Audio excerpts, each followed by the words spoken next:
Julius, it's me, Kagar, the Afrikaner Kagar that sent to America. Now look here. You know this thing is a tractor, it's a John Deere, you know all these buttons. Look there. Yeah, plenty of buttons. So now, hello, I'm not a car guard anymore. I drive tractor in America. Okay, bye. Hey Julius, look at me, a car guard from South Africa that came to America. Me, I'm driving big truck now here in America. Look at all those buttons.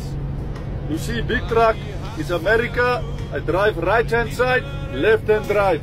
Alright. Good morning, Julius. It's 5 o'clock in the morning here in America. I just want to show you something. Alright, this car guard is living nice, in peace here. Look, there's my lawn. Nice, huh? Nice, nice.